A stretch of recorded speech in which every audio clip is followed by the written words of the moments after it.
Flight boss, bitch. You know, for sure. You're not listening to the Mind of an Terry's Moon. I am the Royal Archangel Uriel, and I'm here to carry out God duties and motherfucking responsibilities. And this little quick video right here is going to be about how to see the Jewish hand of God, aka the Qoph, the Yod, or you know the 10, or you know the Star Trek logo and things of that nature, as a as above so below correspondence within reality, based on the hieroglyphics and the correspondence. So what the Jews are actually talking about. So when you hear allegories within the Bible or religious context of the hand in God, and when you correspond that to things like astrology and astronomy, right? Things that deal with the in conjunction, where there's a sextile of planets that has a 60-degree angle with each other, pointing to a planet that's 150-degree angles to both of them. So two sextile planets that have an in conjunction, and if their planet is in an in conjunction, that creates a yod, right?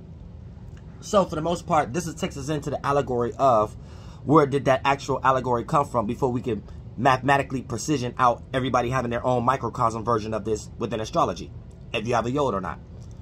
Back in the day and things of that nature, it was a correspondence to the morning star, right? Which would be considered Venus. And back in the day, Venus was considered a transition that the sun was taking. So before the sun actually had birth, like the egg hatching, it has this rising period.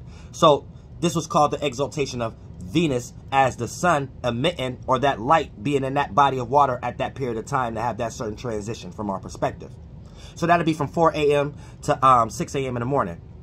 Then once it gives birth, it skips 2 hours, and then it goes from 8 a.m.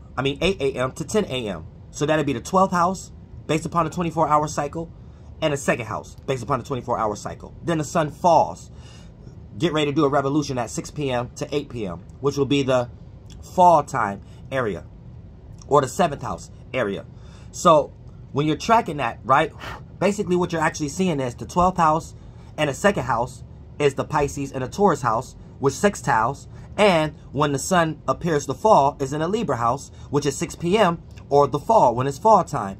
And that creates an in conjunction to both Taurus and Pisces. So this will be the how you see the Jewish hand of God in reality of what they're corresponding to, based upon, you know, the relationship of Ma'at, Baal, Canaanite, and a whole bunch of other things corresponding to the Jewish calendar and the Talmuds.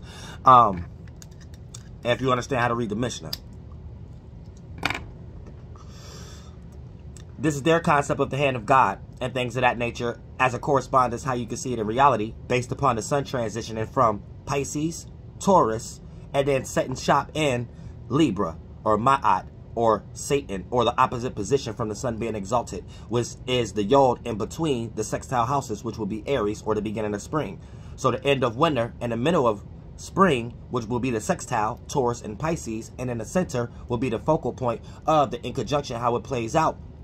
That shed birth light as a container, which is a lot of logos and symbols that the Vatican use also as this allegory to understand the hand of God, or the true north concept and shit like that. So you will be able to understand that's the true north too, because if we're going to the east and the sun is rising, quote unquote, from their perspective, then you know that'll be heading north. But the north is catacornered, like if it's looking at, goddamn it, Pisces and Taurus and things of that nature, right? Or springtime or winter going into springtime, being on the low end when the sun end up below us, as far as being in Libra as the point of reference of where we at when we are experiencing death, and the light being in the sky, or the yod, or when it's in vice versa, us knowing that this is the set point or destination that we're going based upon the sextile. So that's how you're able to see the hand of God based upon a Jewish concept within astrology, or within the biblical context of what's going on in the morning star and things of that nature, and Lucifer, aka the light that bring fruit or whatever like that. Horizon in the morning, Pisces house, giving sustainability, Taurus house, and then goddamn it doing regeneration, Libra house.